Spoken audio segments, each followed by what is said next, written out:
Hey guys, David here, and today I'm going to show you an awesome upgrade for the Sony ZV1, which addresses one of the main problems with this otherwise awesome camera. What is that problem? Well, if you want to use the camera to its full potential, shooting in 4K with active image stabilization, holding the camera at arm's length, well, the image ends up quite tight, quite cropped in, and a little bit too close for comfort.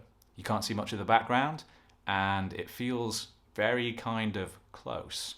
So, the solution? An inexpensive wide-angle lens filter for around £25 or dollars, like this one.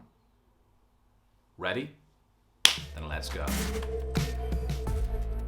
So what is the lens and how do you attach it? This is the Zomei ultra slim threaded 0.5 times wide-angle lens filter.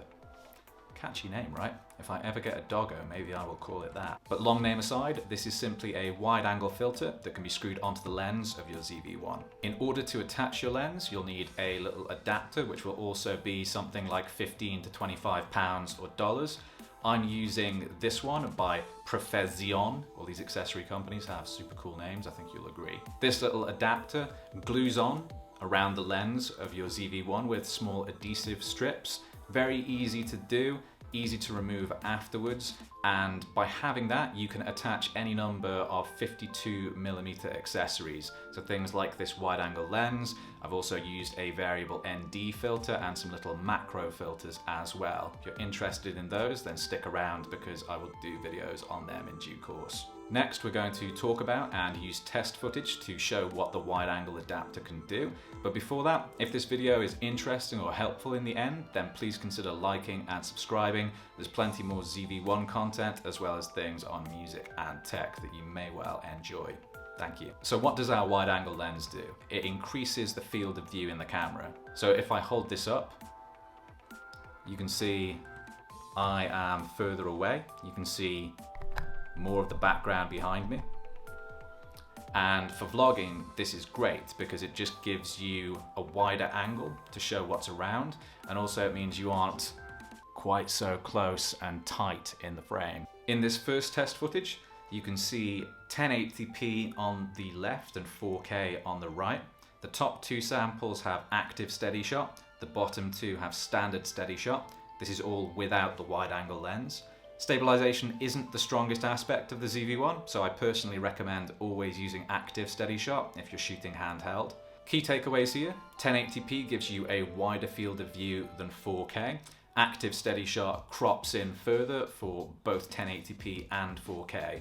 So if you want to be able to shoot in 4K active, you end up with a very close angle like the ones in that test footage. Test footage number 2 shows how the wide-angle lens increases field of view. We've got active steady shot turned on in all 4 samples. The top 2 are without the wide-angle lens. The bottom 2 are with the wide-angle lens. We can now shoot 4K with active stabilization, and the field of view is much wider. It's almost the same as the field of view in 1080p without active stabilization. So now we can shoot in highest quality with the best stabilization and still have a field of view as good or better than the widest one you can get just from the camera with no accessories. If you want to shoot in 1080p, then you can enjoy an even wider field of view with the wide-angle lens, as this test footage shows. And if there are occasions where you want to use standard rather than active stabilization, then the field of view becomes even wider and your ability to capture more background increases even further. Test footage number 4 is our ideal situation, shooting in 4K with active stabilization. Out of the camera, it's pretty tight, pretty close. It's okay, but it's not ideal. Add the wide-angle lens, and suddenly you've got the best quality, the best stabilization, and a nice vlogging view, a nice amount of background being captured. Now over to Past Dave to explain the next little section of the video. God, I hate that guy. Okay, so now I'm going to get a bit of B-roll footage from the park that I'm in right now. I'm going to do the normal lens and the wide-angle lens, just so you can see how much extra field of view you've got. Sitting on a little wall, so my position is going to be the same all the way through all of these shots. We see the field of view is noticeably wider with our wide-angle lens, meaning we're capturing more of the building and more of the surrounding area. As before, if we shoot 1080p rather than 4K, or standard steady shot rather than active steady shot, we capture an even wider field of view. Now we've seen what the lens can do, how about the overall pros and cons? We've seen most of the pros already, but to summarize, it's inexpensive, very easy to attach, significantly increases field of view, which is great for vlogging, offers the chance to capture wider landscapes. It's also quite portable, easy to fit into a pocket or a small camera bag. Now the cons.